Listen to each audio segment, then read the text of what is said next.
And what do you think one of the biggest misconceptions about curly hair is? Is that we're wild girls. We can be quite calm sometimes. Speak for yourself. I feel like black women's hair is like so political, and it's not even like, we don't ask for it to be, so it's like really frustrating. Like, it's just hair to me. I don't know. I feel like growing up, there were so many different struggles because of like what other people thought of our hair, but like really it's just hair and it shouldn't be taken so seriously. And what do you think one of the biggest misconceptions about black hair is? Or any kinds of hair type? That it's too tough to handle. I feel like that's a misconception. I feel like, I'm not gonna lie, I haven't got the coarsest of hair, but I know people with very coarse hair, and if you just put a bit of time aside, you can handle your hair. It's not too tough to handle.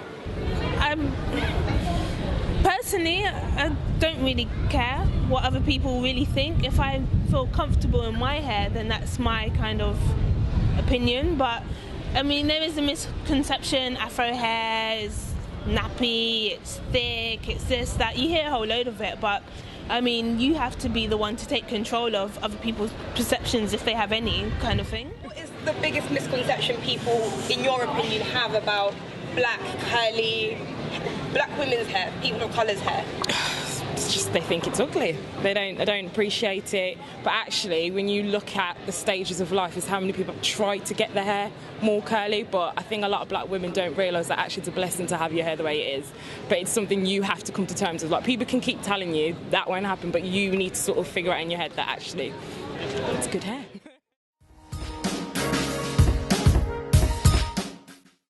I've had a few people, like, they assume that I'm Brazilian or South American, because a lot of Brazilian ladies have hair like mine.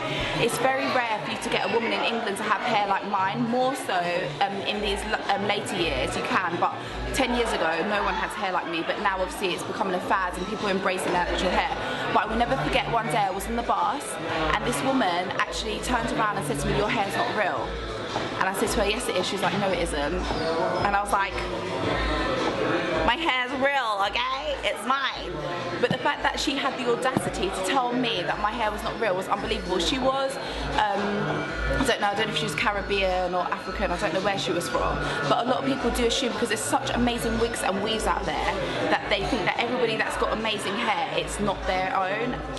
That's not the case, darling, okay? 100% natural, all day, every day. I think with curly hair there comes a certain curiosity because of how exotic, I guess, that one can appear. So obviously sometimes it can draw attention in the wrong ways, and I guess it is a big misconception when, especially like when men approach you and they're not even really asking you about you but just kind of judging you on how you look. That can be, I don't know, it's hard to explain, but it can just make you feel a bit kind of like, you know, this is kind of like just my casing, like there's so much more to me inside as a person.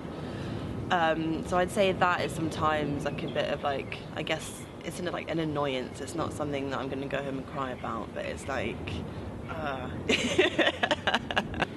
I think one of the misconceptions of having curly hair is that I'm okay for you to come up and randomly touch it. It's really annoying, and one of the, not rules, but like one of the main tips to keep like my hair curly like this is to leave it alone. So like you'll see like this bit is like more straighter and a bit straggly because I play with it and I tuck it behind my ear. But like if you look at the curls at the back of my head, they're really, really tight and really defined because I don't ever touch them. So like it's really annoying when you get like somebody who'll come up. I don't mind like if you're a friend, but you get somebody that'll come up and like pick a really, really tightly coiled curl and then put it out and then spring it back. And sometimes it doesn't spring back, and so I just have a random bit of hair stuck out of the back of my head. I mean, we've seen this surge of recently curly hair has become in fashion and everyone's embracing curls. How does that, what do you feel about that and the change of straight to curly embracing? No, I love it because when I was a teenager, growing up in Australia, straight was kind of the norm, and I started to kind of hate my hair when I was about 14, 15, and I got it chemically straightened, and it was the worst thing I'd ever done to my hair, both like texturally and it just wasn't healthy anymore. And that's when I started kind of loving my hair more, because I realised that by treating it more naturally and kind of appreciating what it was better health, better quality. How has your relationship with your hair changed now you've gone natural? It grows a lot quicker. I mean, I love the way it looks. It's a lot thicker than it used to be, and I just love curly hair now, actually. Going forward, what do you hope people start? How do you hope black hair progresses from now on? I hope that everyone embraces it. We've come very far, we were talking about it, but there's still so many instances where girls especially are in school and told they can't wear certain hairstyles, that it's distracting and stuff like that. So while we've made so much progress, there's so much more to do. So I guess that's my hope, is that everyone can just be themselves and do whatever the fuck they want with their hair. And what did the whole cutting all your hair off and going through this whole natural transformation, what did that mean to you? Why did you do that? Honestly, I actually did it for a friend of mine who passed away from cancer a couple of years ago, but I kind of was meant to do it at the time when she first got cancer, but I didn't, and I thought, why not do it in sort of homage to her? It was sort of my own thing. So I knew I wanted to go natural because my dad had been pestering me for ages, but I sort of just did it. I just went to the hairdresser and we're like, let's just shave it and just go for it. So, yeah. So I just wanted to find out what your opinion of the perfect hair type is. I don't think there's a perfect type hair. I think everyone is different, and like everything else, we should be able to embrace what we were sort of given by the universe.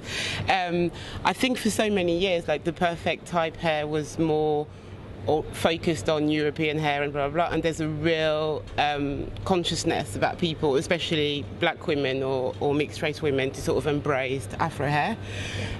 So I don't think there's any. I think everyone's different and we should be able to embrace all differences.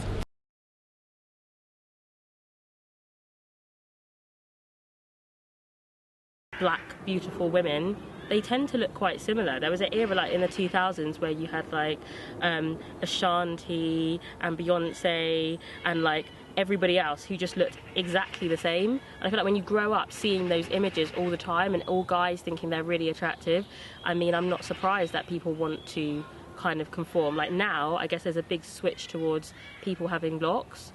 So I guess there's a lot of people doing that. I think we do kind of just go with whatever's in fashion. I'm in two minds about this. I think that we all have a subconscious bias about what is beautiful that has been ingrained in us from a young age.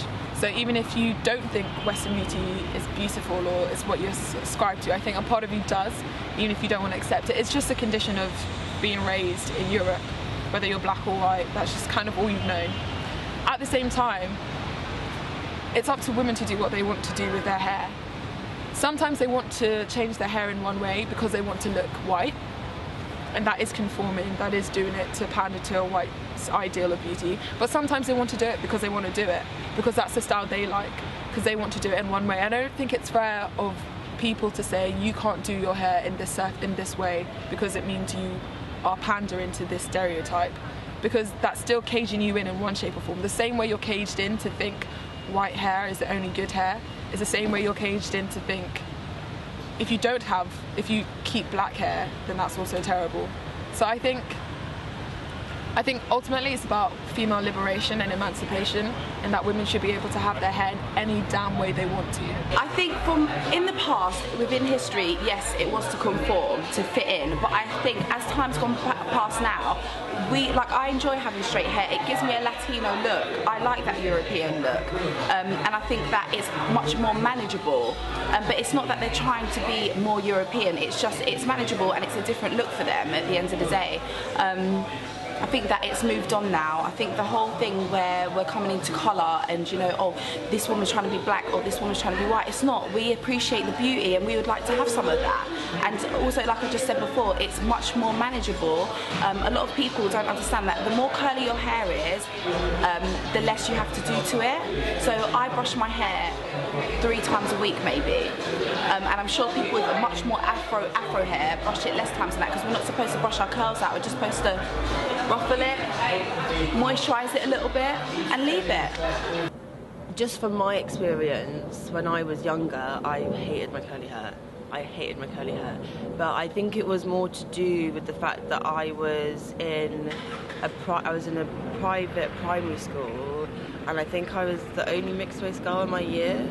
So being surrounded by, don't get me wrong, like beautiful and such lovely people, when you don't see something that is like you, any natural human will adapt. And especially in my teens, I would always be straightening my hair, and because it's just where I felt comfortable in that time, but because it was because of what I was surrounded by. And I don't know if it's because I even wanted to be white. It's just what was around me, and that's all that I kind of knew. Yes and no. I think a lot of women straighten their hair chemically or using heat because they feel like it's more manageable. So there are women who have natural hair who would wear it straight because they believe it's more manageable. Or some people think it looks more professional, so they'll wear it in a straight style. And I do think some women do want that European hair, that European look. I think those are more weaves, and the reason why I think that is because my sister's a hairdresser, and when people come to her saying they want a particular style, they usually show white celebrities, i.e. Kim Kardashian, and they show how their natural hair looks, but they want that look using a weave. So I do think women do look at the European standard of beauty and want that, but I don't think that's the only reason why they wear weave or straighten their hair. I think there's just that myth and there's just that idea that natural hair is so difficult to manage, so I'm not going to bother, I'm just going to wear it straight. If we was to see a white woman and she had an afro, or she had plaits, or she had cornrows, I don't know about other people, but because we don't see it so often, I look at them and I think, you want to be black, or you identify with black culture. So why should it not work the other way around? So yes, I do believe that we are unfortunately conforming. But with the upsurge of social media and with curly hair being trendy and so forth, there is an increase in women returning to natural, and I give thanks for that. So I've grown up in a culture that has not celebrated me as being beautiful. I've grown up in a culture that has celebrated someone else being beautiful, and I'm not reminded when I see the L'Oreal adverts or the Special K adverts or anything else in the media or in the magazines that I'm someone who is worth looking at, who's worth any kind of beauty. And so it's easy for me to think that if I have a straight head of hair, I might suddenly subscribe to the beauty of the culture that I sit in the middle of.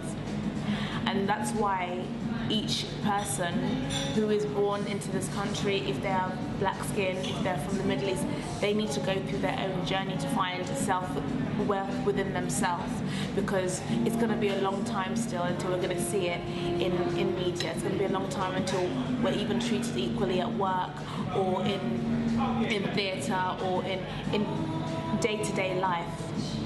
So when it comes to conforming, I can understand why anyone who has not come through that journey will make the choice to straighten their hair, because in a small kind of way, that's them just desiring to fit in, just desiring to be beautiful.